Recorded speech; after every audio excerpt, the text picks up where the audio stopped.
नमस्कार विद्यार्थी मित्रांनो, इयत्ता 4 सातत्यपूर्ण सर्वंकष मूल्यमापन द्वितीय सत्र परीक्षेचा पेपर आपण आज समजून घेऊया। यामध्ये विषय परिसर अभ्यास भाग 1 व भाग 2 एकत्रच आहे। ठिकाणी विद्यार्थ्यांचे नाव तुम्हाला लिहायचं आहे आणि यामध्ये भाग 1 परिसर अभ्यास रिकाम्या जागी योग्य शब्द लिहा। जास्त पावसाच्या प्रदेशात भाताचे पीक घेतले जाते। उत्तर आहे भाताचे पीक घेतले जाते। चांगला शेजार आपल्या समाजासाठी महत्त्वाचा असतो।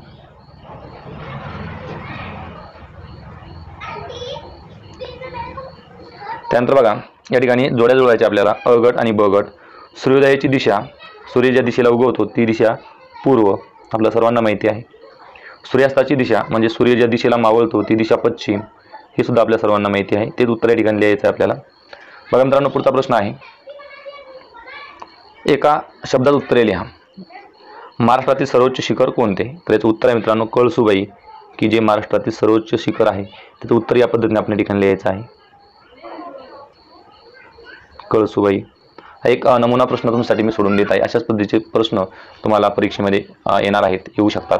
तुम्ही चांगला सराव या प्रश्नांच्या या ठिकाणी करायचा आहे। तुम्हाला व्हिडिओ आवडल्यास लाईक करा, तुम्ही स्वतः नवीन असाल तर चॅनलला सबस्क्राईब करा। बघा सर्वात बुद्धिमान प्राणी कोणता आहे? तर आपल्या सर्वांना माहिती सर्वात बुद्धिमान प्राणी हा मानव प्राणी आहे। मानव हा सर्वात बुद्धिमान प्राणी आहे। खालील गोष्टी निसर्ग निर्मित व मानव निर्मित वर्गीकरण करा। आता निसर्ग निर्मित म्हणजे काय, की ज्या वस्तू निसर्गामध्ये निर्माण झालेल्या आहेत, जशी की हवा ही काही आपण निर्माण केलेली नाही, तरी निसर्गामध्ये निर्माण झालेली आहे। त्यानंतर रस्ते मात्र मानव निर्मित आहे। रस्ते कोण निर्माण केले? तर मानवाने निर्माण केलेले आहेत। त्यानंतर बघा लोहमार्ग सुद्धा मानवाने निर्माण केलेले आहे। सुरुवातीपासून लोहमार्ग नव्हते किंवा निसर्गाने ते निर्माण केलेले नाही। त्यानंतर सूर्यप्रकाश हा सुद्धा या ठिकाणी सूर्यप्रकाश हा निसर्ग निर्मित आहे। सूर्यप्रकाश, मग अशा पद्धतीने तुम्हाला या गटांचं वर्गीकरण करायचं आहे। त्यानंतर पर्वत सुद्धा निसर्गाच निर्माण करतो। डोंगर सुद्धा हा निसर्ग निर्मित आहे। घरे मात्र ही मानवाने निर्माण केलेली आहे, घरे ही मानव निर्मित आहे। त्यानंतर बघा अवजारे सुद्धा ही मानवाने निर्माण केलेली आहे। त्यानंतर कपडे मानव निर्मित, नदी निसर्ग निर्मित, समुद्र हे सुद्धा निसर्ग निर्मित आहे, आणि इमारत ही मानवाने निर्माण केलेली आहे। मित्रांनो तुम्हाला हा व्हिडिओ आवडल्यास लाईक करा, तुम्ही नवीन असाल तर चॅनलला सबस्क्राईब करत चला। बघा 2-3 वाक्यात उत्तरे लिहा। शिकण्यातील आनंद कशामुळे वाढतो? बघा खेळाच्या माध्यमातून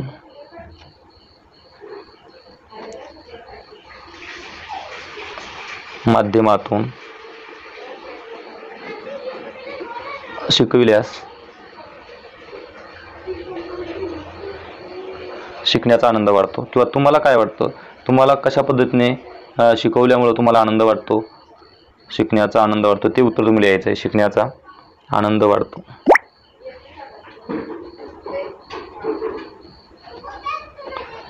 आता बघा गारपिटीचे दुष्परिणाम लिहा। आता गारपीट म्हणजे काय तुम्हाला माहिती आहे, की या जानेवारी फेब्रुवारी महिन्यामध्ये किंवा मार्च महिन्यामध्ये पाऊस पडतो, त्यासोबत गारपीट होते। तर या गारपिटीमुळे काय होतं? पिकांचे नुकसान होते।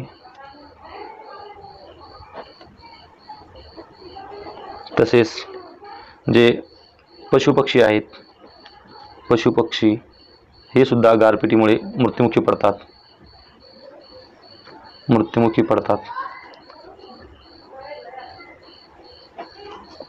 अशा पद्धतीने आपल्याला गारपिटीचे परिणाम या ठिकाणी लिहायचे आहेत, दुष्परिणाम वाईट परिणाम या ठिकाणी लिहायचे आहेत। मित्रांनो हा व्हिडिओ आवडल्यास लाईक करा, नवीन असाल तर चॅनलला सबस्क्राईब करा। आता आपण आणखी पुढे बघूया। मोठी कुटुंबे विखुरली गेली। याचं कारण आहे मित्रांनो, की कुटुंब जशी वाढली, मोठ्या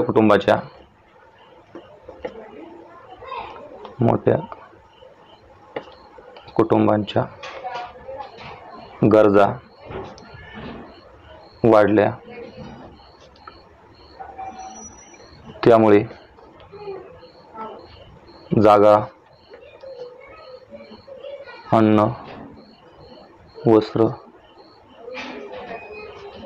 इत्यादीच्या शोधात मोठी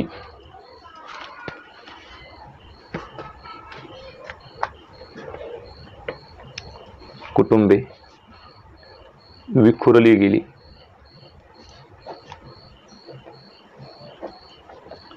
आता पुढचा प्रश्न, पाहुण्यांना घरी जेवायला बोलावले आहे, त्याची व्यवस्था आपण कशी केली.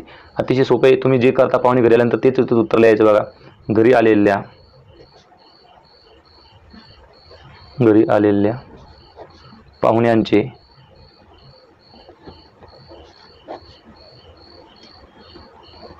स्वागत करेन,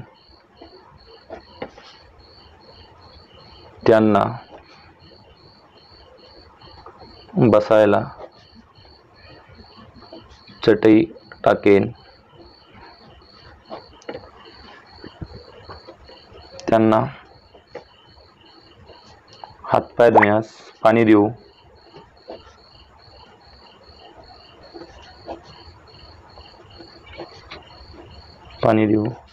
पिण्यासाठी चहा पाणी देऊ. अशा पद्धतीने घरी आलेल्या पाहुण्यांचं आपण स्वागत करूया. नंतर त्यांना जेवणासाठी बसूया. मग आता प्रश्न आहे, रिकाम्या जागी योग्य शब्द लिहा. म्हणजे रिकाम्या जागी शब्द भरायचे आहे. बघा, कैदीतून निसटून शिवराय टिंबटिंबवर सुखरूप पोहोचले. तर कैदीतून निसल्यानंतर शिवराय रायगडावरती आले होते. म्हणजे उत्तर लिहायचं, रायगडावर सुखरूप पोहोचले. शिवरायांची गड किल्ल्यावर अधिक भिस्त होती. गड किल्ल्यांवर अधिक भिस्त होती. त्या ठिकाणी जोड्या जुळव, म्हणजे दोन गड या ठिकाणी दिले आहे, त्याची जोड्या तुम्हाला जुळवायच्या आहेत. तर त्या या पद्धतीने जुळवाव्या लागतील. कोंढाण्याचा किल्लेदार कोण होता? तर उदयभान होता. बरोबर आहे. गड आला पण सिंह गेला या पाठातील हा प्रश्न आहे. आणि तानाजीचा मुलगा रायबा. सूर्याजी हा त्याचा भाऊ होता. आता पुढचा प्रश्न बघा, 2-3 वाक्यात उत्तरे लिहा. माँसाहेबांच्या डोळ्यातून आनंदाश्रू वाहू लागले, कारण छत्रपती शिवाजी महाराजांनी स्वराज्य निर्माण केले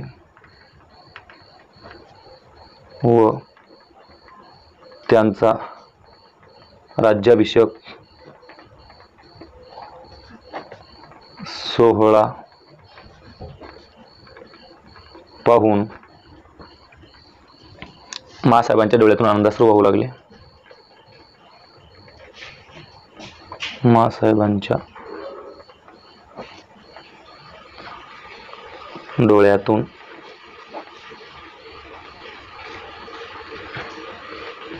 आनंदाश्रू वाहू लागले. मग पुढचा प्रश्न आहे, शिवरायांचे स्वप्न कोणते होते? तर जनतेचे राज्य निर्माण करणे, जनतेचे राज्य हे स्वराज्य निर्माण करणे हे शिवाजी महाराजांचे स्वप्न होते. अशा पद्धतीने आपण हे उत्तर या ठिकाणी लिहू शकतो.